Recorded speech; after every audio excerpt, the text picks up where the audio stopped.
The sky over Verdant Reach fractured. Twin suns vanished behind the shadow of something vast, an angular silhouette blotting out the day. The colony's streets, moments ago alive with morning bustle, fell into stunned silence. The first beam struck before anyone could move. A white-hot spear lanced down from the alien ship, vaporizing the colony's calm tower in a flash of molten glass. Shockwaves rolled through the central district, shattering storefronts and flinging people into the dust. "Shields online now," someone shouted over the public channel. Static answered. Captain Lauren of the Planetary Guard was still on the open feed when the second strike tore through the command bunker. The broadcast cut midward, replaced by the low, steady roar of flames. High above the burning settlement, the Zirak warship moved with predatory precision, its hull a lattice of dark chitin and metal. Dozens of smaller attack craft dropped from its underbelly, streaking toward outlying districts. In orbit, civilian transports scrambled to break free of the planet's gravity well. One, a converted freighter, caught a plasma bolt broadside and disintegrated in a halo of debris. By the time Verdant Reach's orbital defenses came online, half the city lay in ruin. And within minutes, the Zirak fleet was gone, vanished into deep space, leaving only fire and silence behind. 72 hours later, the UES Nightborn hung in dock above Titan's military shipyards, its hull the color of midnight. At nearly 2 kilometers bow to stern, it was less a ship than a floating fortress, rail cannons the length of skyscrapers, missile silos recessed under layers of armor plating, engines built to bend light itself in a burn. On the bridge, Commander Elias Vance stood before the forward viewport, hands clasped behind his back. Outside, the curve of Saturn burned gold against the black. A chime broke the silence. "Priority Channel, Fleet Command," announced Lieutenant Kale, his voice clipped but steady. "Patch it through," Elias said. The holodable at the center of the bridge flared to life. Admiral Hark's broad-shouldered figure resolved in blue light, the lines of his face set in stone. "Vance, you've seen the reports." "I have," Elias replied. 4 colonies hit in 3 days. No demands. No warning. Zirak strike patterns suggest premeditation. Intelligence believes this is a prelude to sector-wide assault. Elias didn't move. "Verdant Reach. Gone," Hark said flatly. "Minimal survivors." Their comm logs confirm the attack was unprovoked. He leaned closer. "We're mobilizing counterstrike operations. You're spearheading." The words settled in the air between them. Elias had expected as much. The Nightborn was the fleet's most advanced dreadnought, built for deterrence, now called TheWAR.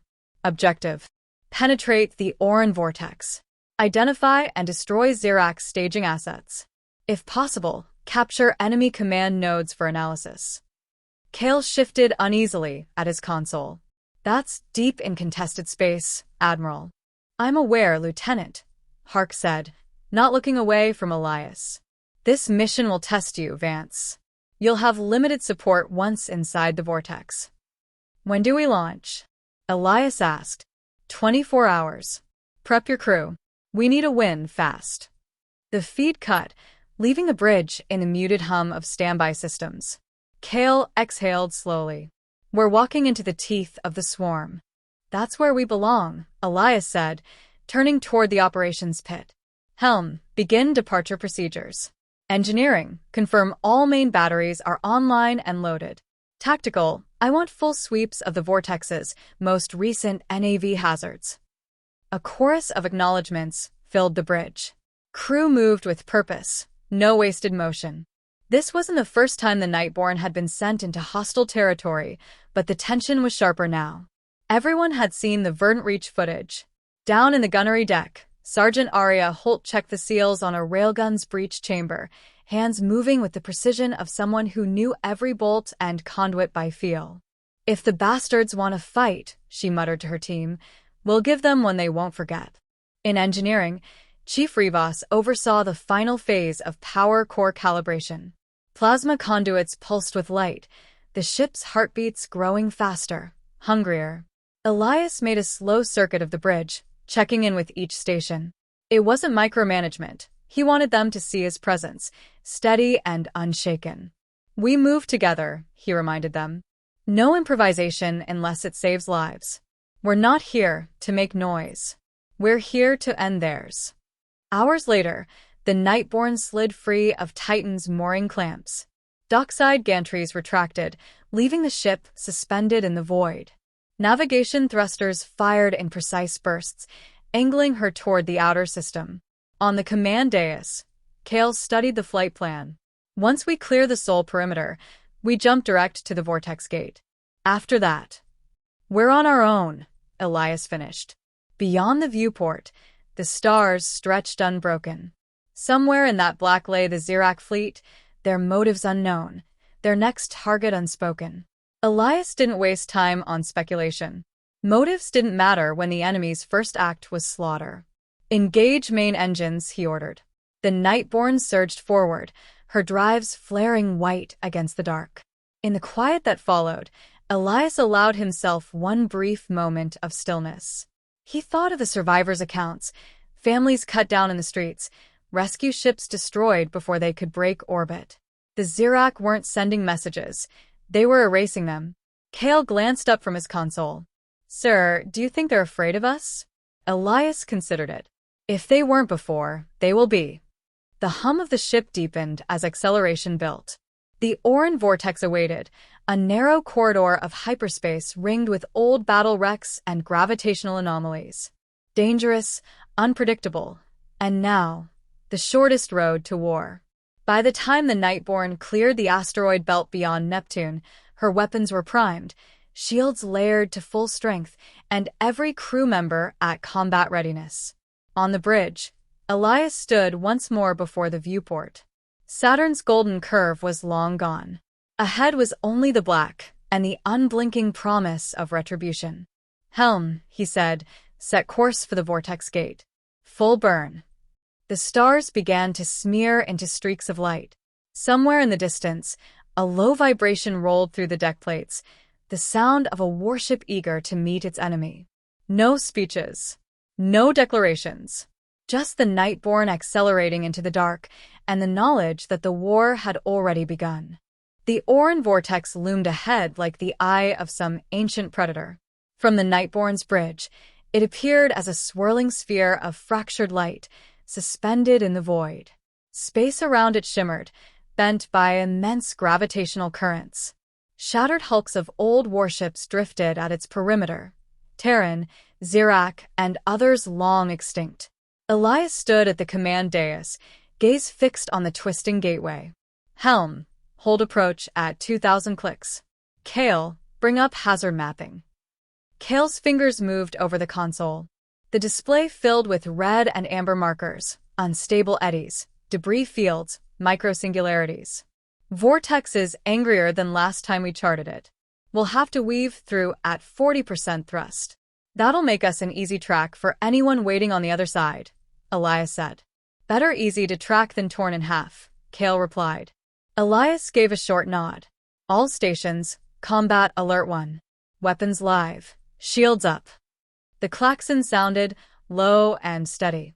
Across the ship, crews strapped in and systems hummed to lethal readiness. The Nightborn advanced, her prow cutting into the vortex's outer turbulence. The first pull of its gravity well tugged at the hull, a deep vibration running through the deck plates. On the forward screens, the gateway's distorted light spilled across the bridge. Elias kept his voice calm. "Helm, adjust pitch 4 degrees down, y'all F2. Stay in the channel." The ship rolled slightly, slipping between two jagged pieces of wreckage. One was the spine of a Terran cruiser lost decades ago, the other, an alien hull still marked with claw-like scoring. Sensors chimed. "Multiple energy spikes," reported Tactical Officer Lin. "Vector 018, closing fast." Elias didn't turn. "How many?" 3, no, 4. Signature match, Zirak scouts. Kale swore under his breath. They were waiting. "Of course they were," Elias said evenly. "Helm, hold course. Gunnery, stand by." The first scout ship burst from a cloud of debris, its surface slick and segmented like a living thing. It arced toward the Nightborn with insectal precision, plasma lances glowing at its forward mandibles. "Target 1, forward batteries," Elias ordered.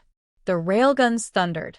Tungsten slugs crossed the distance in milliseconds, punching through the scout's armor. The alien craft split apart in a spray of molten shards. "Target 2, port side," Kale snapped. Another scout swung in, strafing the Nightborn's shields with a staccato of plasma fire. The impacts flared against the barrier, dropping it by 8% in seconds. "Bring us about." Elias shook his head. "Negative. Keep vector. Use the gravity shear at grid 5.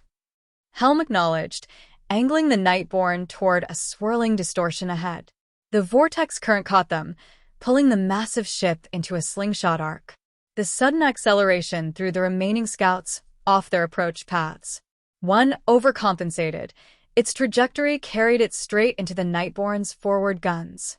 Another rail burst toward in two. 2 scouts remained. They regrouped, weaving in tight, erratic patterns. Kale frowned at his tactical readout. "They're not trying to kill us. They're forcing us deeper into the hazard zone." Elias's voice stayed low. "Then we use it." He keyed the gunnery channel. "Sergeant Holt, target the nearest shear point. Time your shot with the vortex surge." "Aye, Commander," Holt replied. She tracked the lead scout, waiting for the gravity spike. When it came, she fired, not at the ship, but at the space just ahead of it. The rail slug struck a fragment of dense wreckage, sending it spinning into the scout's path. The alien pilot swerved, straight into the second scout. The collision flared bright, debris scattering into the current. "Contacts eliminated," Lynn reported. The bridge fell quiet but for the hum of systems. Kale exhaled. "For down, but they'll have sent word." "They were scouts," Elias said. "That was their job. Now it's ours." He turned to navigation. "Plot us through to the far side. No delays." The Nightborn threaded deeper into the vortex. The swirling light outside grew denser, its current sharper. The inert husks of ancient warships floated past like ghosts, remnants of battles fought long before humanity reached these stars. In engineering, Chief Rivas monitored the strain on the hull. "Structural integrity, holding at 94%. She's riding it well, Commander."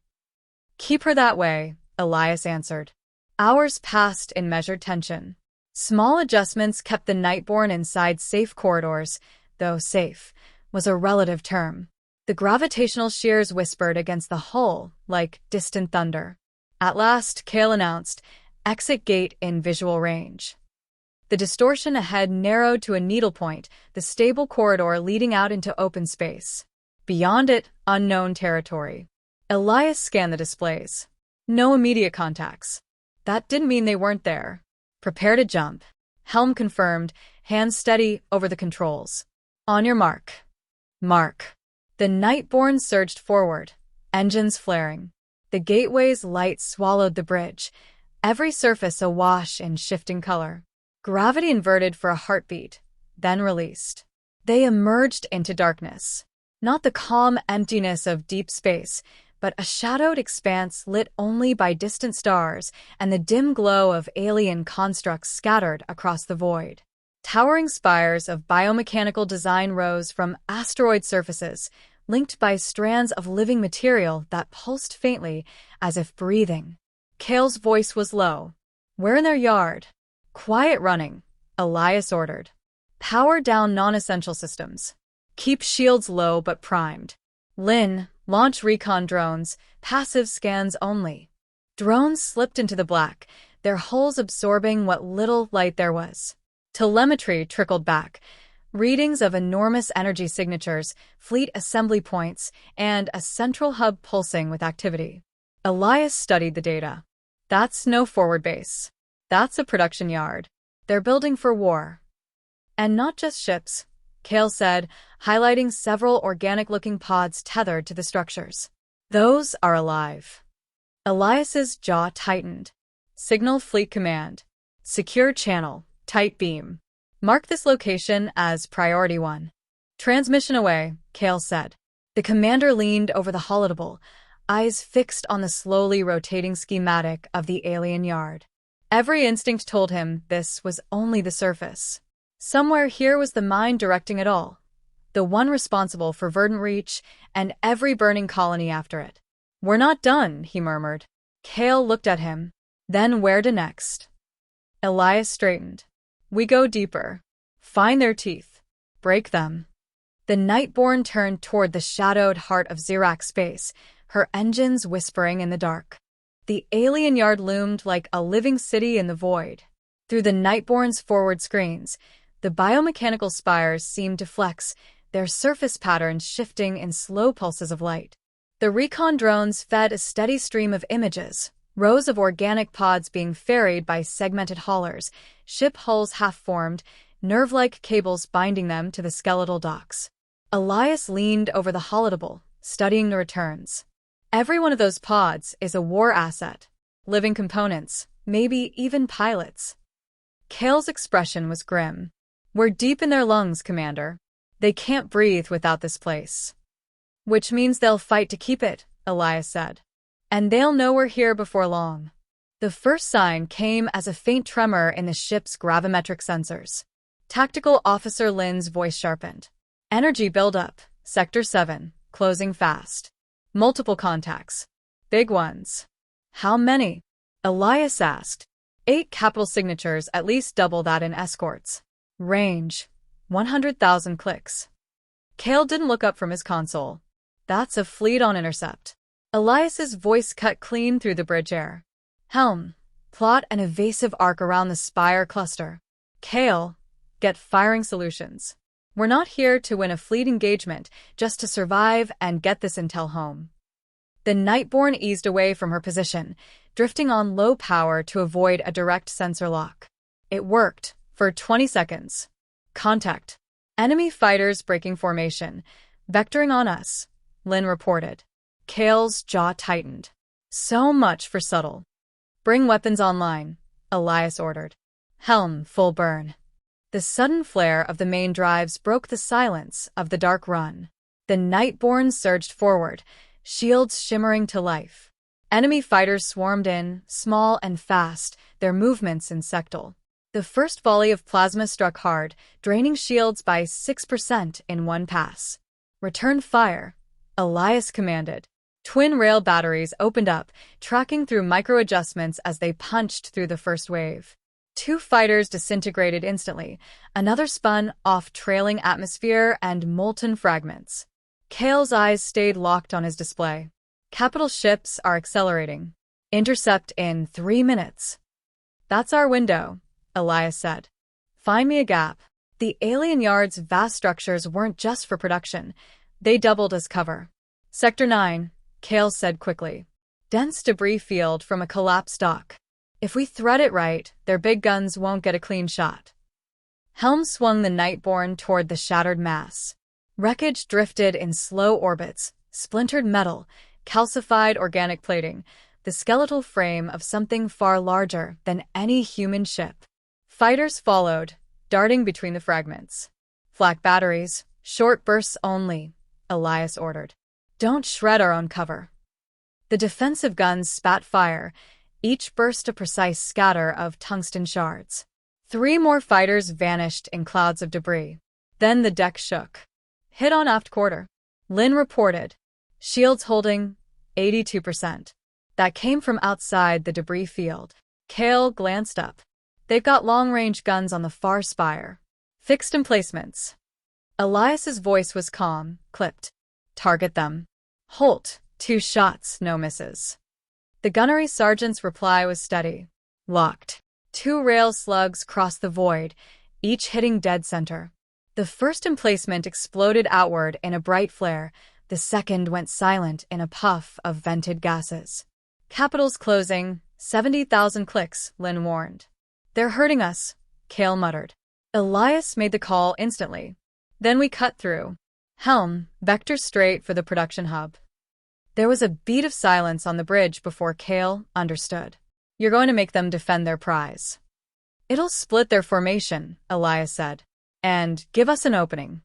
The Nightborn burst from the debris field into open space, straight toward the central spire, where massive pods glowed within translucent casings. Alien haulers scrambled to move them deeper into the yard. The enemy fleet reacted exactly as Elias predicted. Half the capital ships broke off to block the approach, while the rest held position to guard the hub. Gap opening, bearing 231, Kale called. Helm, take us through at full speed. Holt, lay a spread on their screen. Force them to dodge. The forward launchers belched a line of hypervelocity projectiles, not aimed to kill but to disrupt. Alien cruisers swerved, their formation rippling apart. Punching through, Helm announced. The Nightborn slipped past the disrupted line, engines howling. Enemy fire streaked by, most glancing off the shields, one solid hit rocking the ship hard to port. Rivas's voice came over comms from engineering. Port maneuvering thrusters out. Compensating with mains. Just keep us moving, Elias said. They were almost clear when a shadow fell across the viewport. A Zirak warship, massive and curved like a predatory shell, dropping from high orbit. Its forward section split open, revealing a maw lined with glowing lance emitters. Kale swore. That's a Leviathan class. We can't slug with it. Elias's eyes narrowed. No. But we can blind it.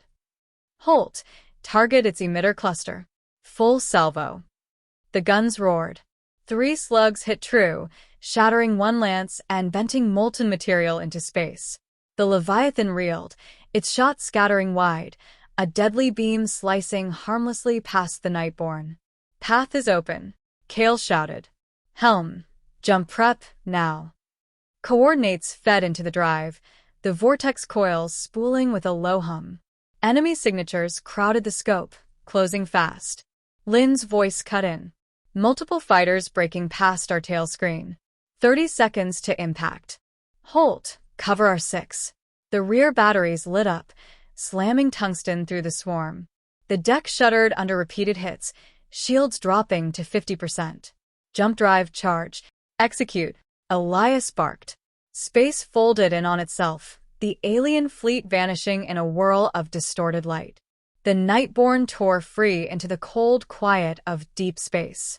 On the bridge, the crew held their breath for a moment before Kale spoke. We're clear. Elias exhaled slowly. Signal Fleet Command. Tell them we've found the heart of the Zirak war machine, and that it's bleeding. The Nightborn slid into orbit over Vega Prime, her hull still bearing the heat scars from the yard escape. Fleet Command's secure channel opened the moment the ship's transponder pinged. Admiral Serrano's face filled the hollow, eyes sharp. Commander Elias, I've read your preliminary report. You're telling me the Zirak are building their fleet inside a living station the size of a moon. Elias didn't flinch. Bigger. It's a biomechanical manufacturing hub. The pods we saw are ship components grown, not built. Destroying it will cripple their supply lines for months, maybe years. Kale stepped into view. It's not just production. They're cultivating crew. We saw stasis pods, the kind you don't unplug without killing whatever's inside. The Admiral's gaze hardened. And you think we can take it? With the right strike, Elias said, yes. But we'll need every asset in reach. 2 hours later, the fleet war room hummed with activity. Holo projections displayed the alien yard from every angle, reconstructed from the Nightborn's data. Rotating spires, docking cysts, and energy conduits pulsed in ghostly blue light.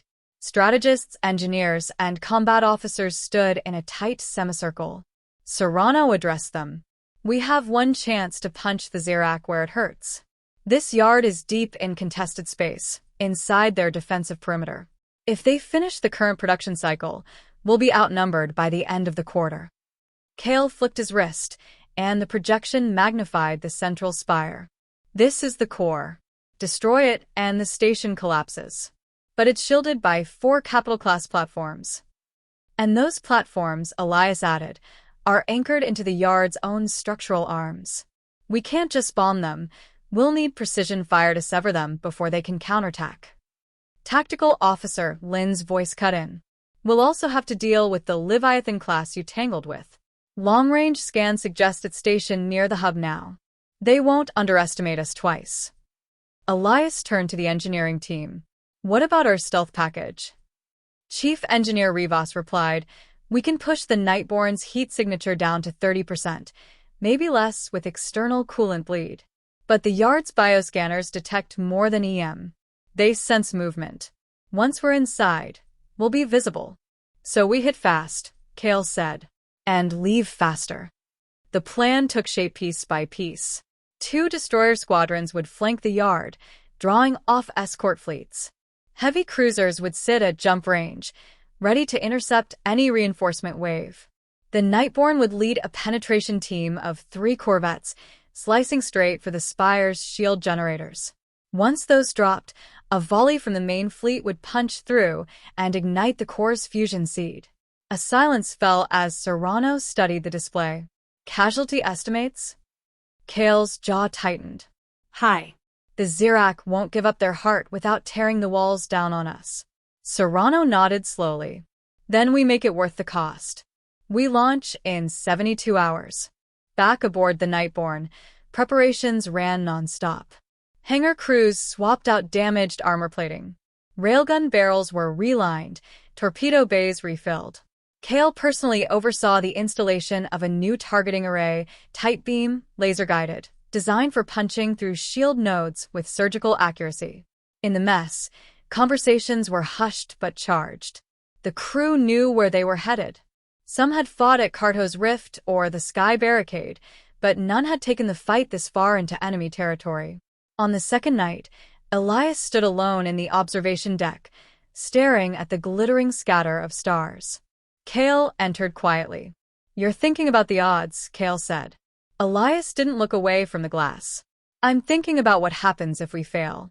This isn't a skirmish. We lose here, and we give the Zirac the momentum they need to break us. Kale stepped closer. We've pulled off worse. Not like this, Elias replied. This isn't just a hit and run.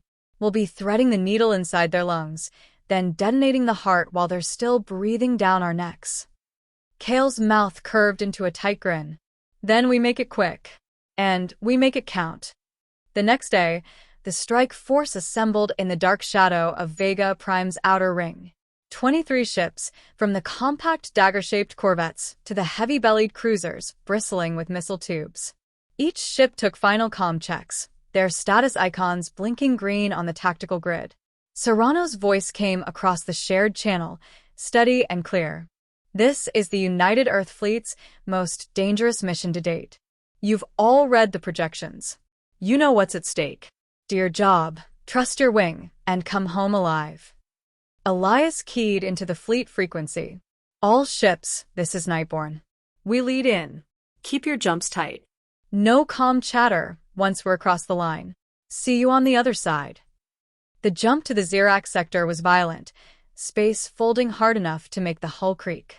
They emerged into the black, the alien yard already visible on long-range optics, a glowing tumor against the starlight. Its tendrils reached in every direction, docking haulers like parasites feeding from the core. Escort fleets are moving, Lynn reported. They've spotted our vanguard squadrons. Good, Elias said. That means they're looking the wrong way. The Nightborn dove in with her corvette escorts, running silent until the last possible second. When the bioscanner alarms blared, they were already halfway to the shield platforms. Targets locked, Kale announced. All ships, synchronize on my mark. The mark came like a gunshot. Railguns fired in perfect unison, each slug burning a hole straight through the alien plating. 2 platforms went dark immediately. The other 2 returned fire, beams slicing past the Nightborn's hull. Shields at 60%. Lynn called out. Finish the last 2. Elias barked. Another volley, this time from the corvettes, punched through the platform's cores. All 4 shield nodes blinked out on the tactical grid. Core is exposed, Kale shouted. From beyond sensor range, the heavy cruisers opened up. A wall of kinetic fire slammed into the central spire. The first impacts cracked its surface, spilling molten light into the void. The second wave drove deep, and the fusion seed went critical. A bloom of white gold light ripped outward, tearing through the station's arms. The Zirac ships still defending the hub were caught in the blast, their organic hulls shattering like brittle shells. The shockwave rolled toward the Nightborn. "Full burn," Elias ordered. Engines screamed, pulling the ship clear of the expanding fireball. Fragments of the spire spun past, some still glowing, others tumbling cold and broken. "Jump drive charging, 15 seconds, Rivas reported. Kale scanned the rear scopes. Multiple enemy capitals converging. They're too late, but they don't know it yet. The drive spooled to full. Space folded, and the Nightborn vanished, leaving the shattered remains of the Zirac yard burning against the dark. The Nightborn burst from the jump corridor into the safe zone above Vega Prime. The deck thrummed as inertial dampeners caught up with reality. For the first time in hours, no alarms blared. Elias stood in the command ring, gripping the railing, his breathing heavy but steady. Around him, the crew held the quiet of people who knew they'd survived something that should have killed them. "Damage report," he said. Rivas's voice came from engineering. "Hull breach sealed on Deck 5. Shield emitters at 30%. Jump core stable. We're bruised, but flying." Kale slid into the tactical station. 3 corvettes made it through with us. No sign of enemy pursuit. They must still be piecing themselves together after that explosion. Elias nodded, but didn't relax. "Open a channel to Fleet Command." Admiral Serrano's image resolved in the hollow, her uniform crisp, but her expression softer than usual. "Commander Elias, I'm told the Zirac yard is gone." "It's dust," Elias replied. "And so are a dozen of their capitals." A flicker of approval passed over her face. "You've just bought us time. The Zirac have been feeding their war effort through that yard. Without it, they'll slow, but they'll also lash out. Expect retaliation." Elias met her gaze. "We'll be ready." Her image faded, leaving the bridge in a muted hush. The next 48 hours blurred into repairs and refits. Engineers swarmed the Nightborn, welding new armor plates over ragged wounds, replacing fried circuits. Kale spent most of the time recalibrating the targeting array, muttering that it might be needed again sooner than anyone liked. In the mess hall, the surviving Corvette crews traded fragments of their stories, split-second maneuvers, near misses, and names of those who hadn't made it. There was no cheering, no celebration, only the quiet weight of people who dealt a killing blow but felt the cost in their bones. On the third night, Elias stood alone on the observation deck again. Vega Prime's blue arc curved below, city lights glimmering across its surface. He could almost pretend the war was far away. Kale joined him without a word, carrying 2 mugs of bitter fleet coffee. He handed one over. "You ever think," Kale said, "about what we'd be doing if this war hadn't started?" Elias sipped, then gave a dry half-smile. "Probably running drills in the belt, complaining about ration packs, and not making plans to stab an alien empire in the heart." Kale chuckled, then sobered. "Serrano's right. They'll come back harder. You know it." Elias stared at the planet. "Then we keep hitting them until they can't." 2 days later, the first sign came. Fleet Command relayed reports of Zirac's spearhead fleets breaking through fringe defenses, striking deep at supply convoys. During the morning briefing, Lynn pointed at the tactical map. "They're probing for weak spots. The largest movement is here, Sky Barricade. If they take it, they'll have a direct path to Vega Prime." "Then we meet them there," Elias said. Kale raised a brow. "We just limped home from a suicide run. You want to dive right back in?" Elias didn't hesitate. "If we let them regroup, everything we did at the yard will be for nothing." The Nightborn left orbit with a task force of 6 ships. Their jump to Sky Barricade was clean, dropping them into a sector thick with debris from earlier battles. Wrecked hulls drifted like frozen ghosts. Sensors lit up almost instantly. "Enemy fleet detected," Lynn reported. 12 warships, including 1 Leviathan class. They're holding position near the station. Kale leaned over his console. "Looks like they want us to come to them." Elias smiled faintly. "Then we'll oblige, but on our terms." Using the debris as cover, the Nightborn and her escorts crept closer, weapons cold. The Leviathan loomed in the distance, a dark, organic mass pulsing with alien energy. At the signal, every ship in the task force powered up at once, breaking from the wreckage with weapons hot. Railgun slugs screamed across the void, smashing into the enemy's forward screen. Plasma torpedoes arced toward the Leviathan's shield dome, blooming in bursts of white light. The Zirac answered with cutting beams that sheared chunks from the debris field and seared the Nightborn's outer plating. "Shields at 50. Lynn called. Kale's hands flew over targeting controls. Locking main battery on the Leviathan's eye cluster, firing.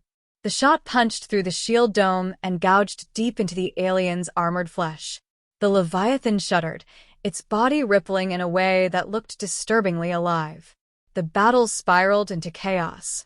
Corvettes darted between capital ships, lancing them with precision fire. The Nightborn took a glancing hit along her port side, throwing half the bridge crew against their restraints. Rivas's voice came through the comm. "We've lost one of the aft turrets. Compensate with forward batteries." Elias ordered. "We take the Leviathan or we don't leave." Kale coordinated with the other ships, focusing fire on the same wounded section. The Leviathan's shields flickered, then collapsed entirely. Elias didn't wait. "All ships, full salvo. End it." The combined barrage tore through the Leviathan's body. Its form convulsed, bioluminescent veins bursting in a spray of alien ichor that scattered into the void. A final shockwave rippled out as the massive creature split apart, its remains drifting in two lifeless halves. The Zirac fleet faltered. Without their flagship, their formation collapsed into a retreat. When the last enemy's signature vanished, the Nightborn drifted among the wreckage, her hull scorched but intact. On the bridge, the crew exhaled as one. Kale leaned back in his chair, sweat beading on his brow. 2 kills like that in a week. We keep this up, they'll start thinking we're bad luck. Elias allowed himself a rare, genuine smile. Good. Let them. Back at Vega Prime, Serrano's debrief was brief, but pointed. "Commander, you've done more in 5 days than most ships manage in a year. The destruction of the Yard and the Leviathan has shifted the balance. Our analysts say we may have our first real chance at pushing them back." Elias simply nodded. "Then let's not waste it." That night, the Nightborn floated in high orbit, her repairs ongoing. In the crew quarters, laughter mixed with exhaustion, the sound of people who had survived and earned the right to breathe easy for now. On the observation deck, Elias watched the stars, the faint scars of recent battles still visible as drifting debris. Somewhere out there, the Zirac were regrouping. Kale joined him once more, silent at first. Then, "You know this isn't over." Elias didn't look away from the stars. "It's not supposed to be, but now they know we can hit back. And that changes everything." The Nightborn turned slowly in orbit, her prow aimed toward deep space, ready for whatever came next.